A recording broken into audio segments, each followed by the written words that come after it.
नमस्कार, capital TV Bihar में आपका स्वागत है और मैं आपके साथ सरोज सिंह।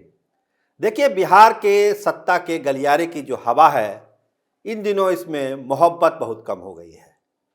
तो जब हवा है उसमें मोहब्बत कम हो गई है तो इसके मायने क्या है?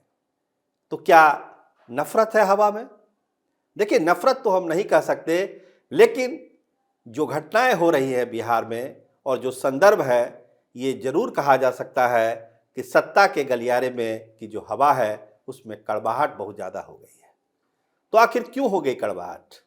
मोहब्बत कहाँ गायब हो गई हवाओं से? इसको समझने के लिए दो तीन घटनाओं पर गौर करना पड़ेगा। हम संदर्भ उठाते हैं, शुरुआत करते हैं तेजस्वी यादव और नीतीश कुमार के रिश्तों से कि आखिर क्या है। पिछली दफा 27 नवंबर को दोनों नेता एक साथ दिखे और आज की तारीख आपको मालूम है। उस दिन से लेकर आज तक दोनों किसी भी सरकारी प्रोग्राम में एक साथ दिखाई नहीं पड़े हैं। तो इसके अलग अलग मायने, अलग अलग कारण निकाले जा रहे हैं और उसका विश्लेषण भी हो रहा है। देखिए, 12 दिसंबर को राजगीर महोत्सव में भी तेजस्वी यादव नहीं गए। 13 दिसंबर को सीतामढ़ी में बड़ा कार्यक्रम हुआ, लेकिन उसमें भी उनके विभाग का ही था, लेकिन तेजस्वी यादव उसमें भी नहीं गए। और जो सबसे बड़ी बात यह है कि जो इन्वेस्टर समिट हुआ उसमें तेजस्वी यादव नहीं गए।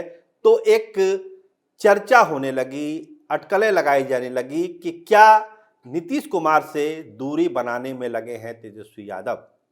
देखिए, अगर इस तरह के कार्यक्रमों में अगर कोई नहीं जाता है, दो बड़ा नेता डिप्टी सीएम और सीएम एक साथ नहीं दिखते हैं, तो मैसेज बहुत अच्छा नहीं जाता है। इन्वेस्टर समिट में भी यही हुआ। अगर दोनों नेता वहां जाते, दोनों का भाषण होता, तो उद्यमियों में एक मैसेज जाता कि पूरा बिहार चाहता है कि बिहार में उद्योग लगे।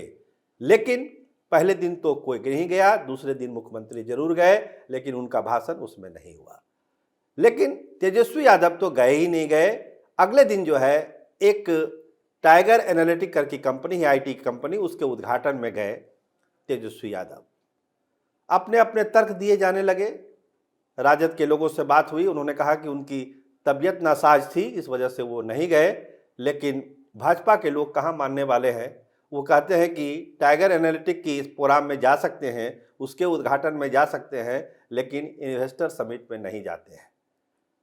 तो खैर, पक्ष प्रतिपक्ष की बात है तो वो लोग एक दूसरे पर आरोप करेंगे ही करेंगे।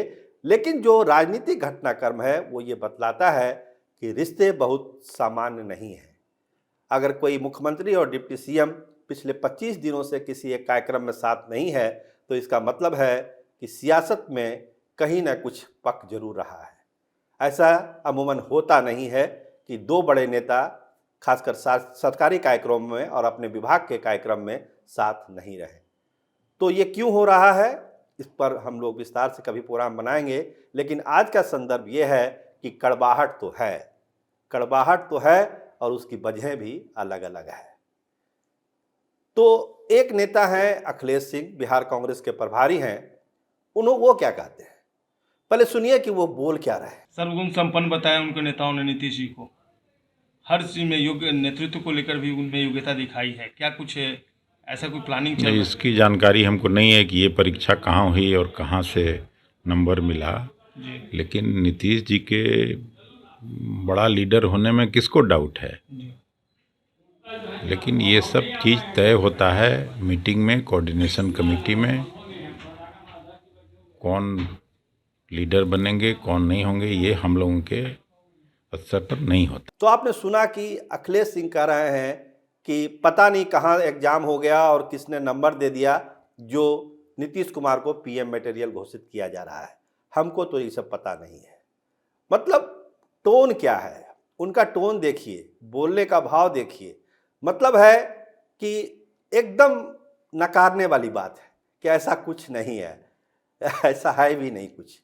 तो इस तरह की जो भाषा होती है, इसको वो दूसरे तरह से भी बोल सकते थे, लेकिन जो टोन उनका है, जो शब्दों का उन्होंने चयन किया, वो ये जतलाता है कि हवा में मोहब्बत कम हो गई है और कड़वाहट ज़्यादा हो गई है।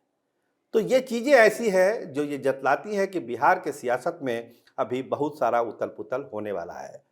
देखिए, कल इंडी अलायंस की बैठक हो रही है और उस बैठक में मूल फोकस है सीटों का बंटवारा। हमारे जो सोर्स हैं वो बार बार कह रहे हैं कि कोई ठोस फैसला कल की बैठक में हो जाएगा, इसकी उम्मीद मत रखिए, मत रखिए, मत रखिए। कोई ठोस फैसला उसमें होने वाला है नहीं। तो इस तरह की चीज़ें हैं। अगर कोई ठोस फैसला नहीं होता है तो फिर नीतीश कुमार के जो तेवर हैं वो कितने गर्म होंगे, इसका आकलन और अनुमान आप और हम लगा सकते हैं। अब बात करिए लालू प्रसाद की। दिल्ली जा रहे थे इंडी गठबंधन की बैठक में भाग लेने के लिए। पत्रकारों ने नरेंद्र मोदी की चर्चा कर दी, पत्रकारों को ही डपट दिया और कहा कि आपको नरेंद्र मोदी के अलावा और कुछ नहीं समझ में आता है क्या।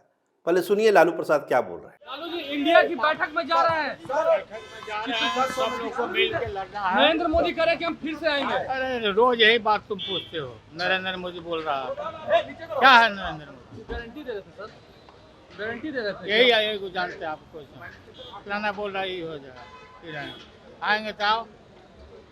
लालू जी इंडिया लड़ेगी, कितनी उम्मीद है? इंडिया मजबूती हम से लोग लड़ेगी। हम लोग बैठ के उसकी बैठक है, हम लोग जा रहे हैं और मिल कर लड़ेंगे, आइन को हटाएंगे। सियासत में अपने विरोधियों के लिए भी शब्दों का चयन होता है, लोग करते हैं, लेकिन इस तेवर में बात करना, इसी बातें करना, ये जतलाता है कि अब बिहार के सियासत में इस तरह की चीज़ें आगे बढ़ेगी। जैसे जैसे चुनाव नज़दीक आता जाएगा, लगता है कड़वाहट कहीं नफरत में ना बदल जाए।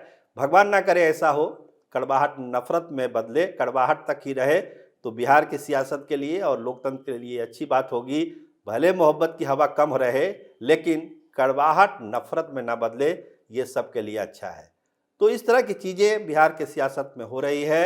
हम लोग सभी चाहते हैं कि एक अच्छे लोकतंत्र के माहौल में, एक अच्छे सियासी माहौल में 2024 का जो चुनाव हो, बिहार में नतीजे जो हो वो तो जनता तय करती है, लेकिन नेताओं को एक लिमिट में रह के, एक अच्छे शब्दों का प्रयोग करके, एक आइडियल स्थिति में चीज़ों को रखना चाहिए, ताकि उनकी बातों का काफ़ी असर पड़ता है जनता पर भी, और जनता की भाषा तब उसी तरह बदलती है और सुधरती भी है। तो ख्याल रखना है, पत्रकारों को भी ख्याल रखना है, नेताओं को भी ख्याल रखना है कि जो सियासत की हवा में मोहब्बत कम हो गई, कड़वाहट ज़्यादा हो गई, तो कड़वाहट कम हो, मोहब्बत ज़्यादा हो तो ज़्यादा अच्छा है, लोकतंत्र के लिए भी, बिहार के लिए भी और यहाँ की सियासत के लिए भी। और आपका ये प्रोग्राम आपको कैसा लगता है हमको ज़रूर बताइए। देखते रहिए कैपिटल बिहार। नमस्कार, धन्यवाद।